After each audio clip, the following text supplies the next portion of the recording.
Assalamu alaikum. Many other Americans have Muslims in their families or have lived in a Muslim-majority country. I know because I am one of them. But my father came from a Kenyan family that includes generations of Muslims. As a boy, I spent several years in Indonesia and heard the call of the azan at the break of dawn. I have known Islam on 3 continents before coming to the region where it was first revealed. That experience guides my conviction. You're absolutely right that John McCain has not talked about my Muslim faith.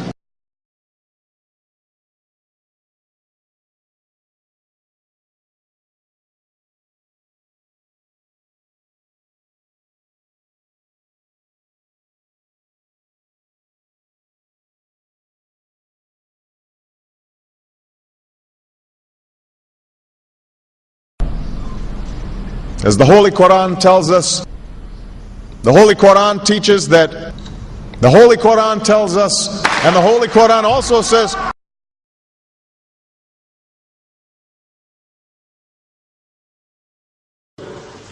we will convey our deep appreciation for the Islamic faith, which has done so much over the centuries to shape the world. I would like to speak directly to the people and leaders of the Islamic Republic of Iran. Your great and celebrated culture.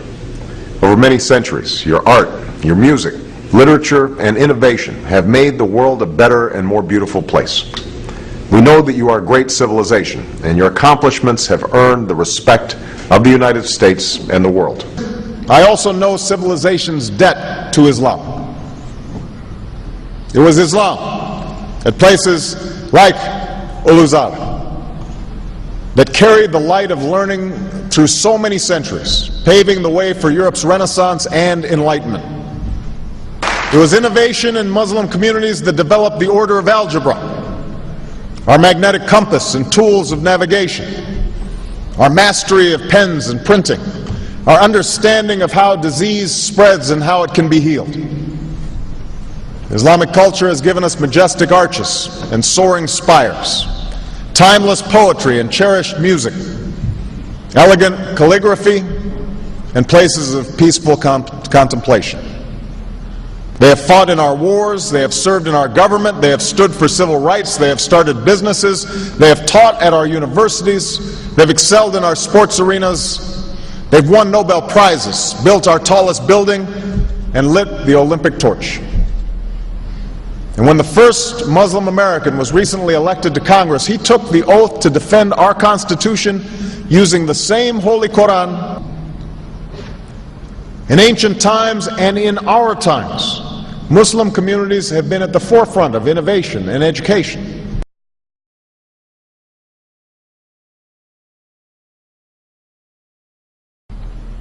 Islam is not part of the problem in combating violent extremism. It is an important part of promoting peace. The enduring faith of over 1 billion people is so much bigger than the narrow hatred of a few. In the United States, rules on charitable giving have made it harder for Muslims to fulfill their religious obligation. That's why I'm committed to working with American Muslims to ensure that they can fulfill zakat. It is important for Western countries to avoid impeding Muslim citizens from practicing religion as they see fit. And I consider it part of my responsibility as President of the United States to fight against negative stereotypes of Islam wherever they appear.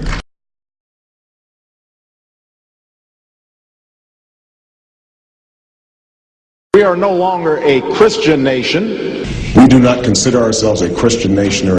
The United States has been enriched by Muslim Americans. Since our founding, American Muslims have enriched the United States. Islam has always been a part of America's story. There is a mosque in every state in our union and over 1,200 mosques within our borders.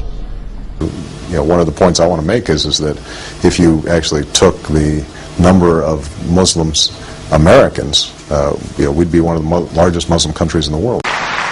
Let there be no doubt, Islam is a part of America.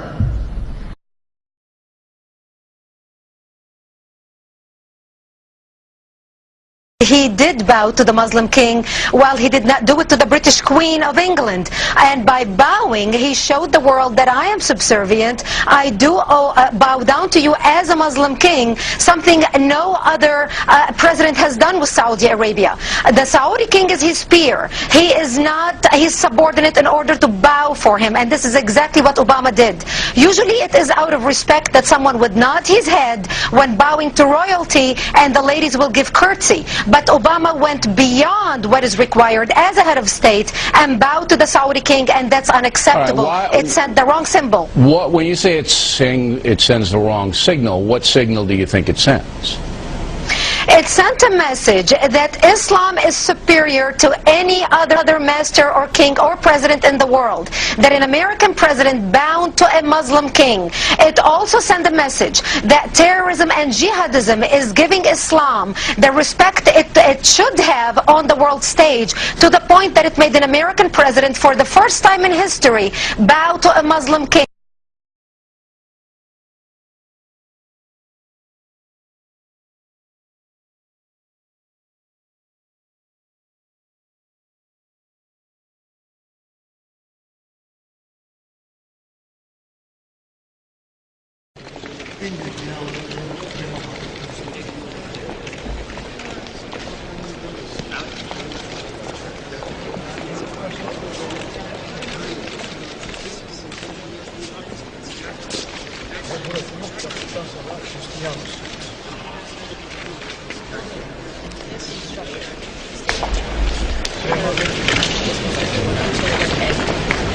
And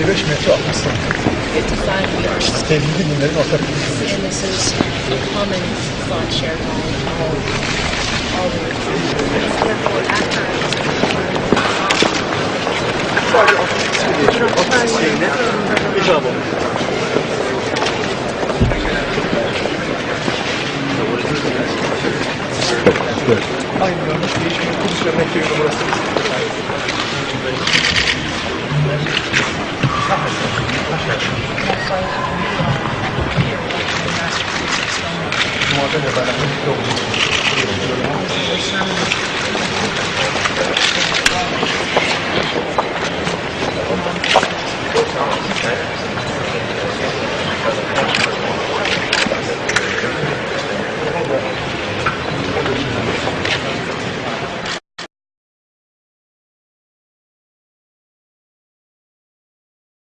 Presidential candidate Barack Obama is trying to change political fashion. He gave a speech in Iowa City today, and he wasn't wearing an American flag pin. Those pins have become synonymous with politicians since 9/11. Obama says he doesn't like how the pin has come to represent patriotism in America.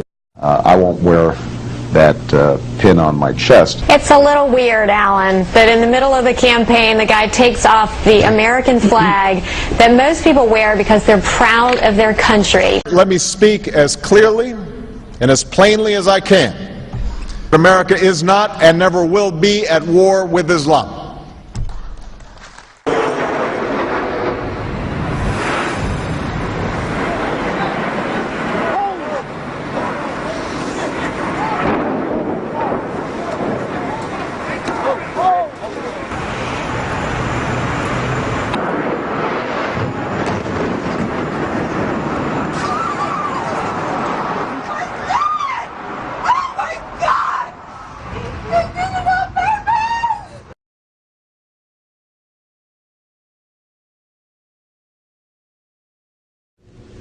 Thank you.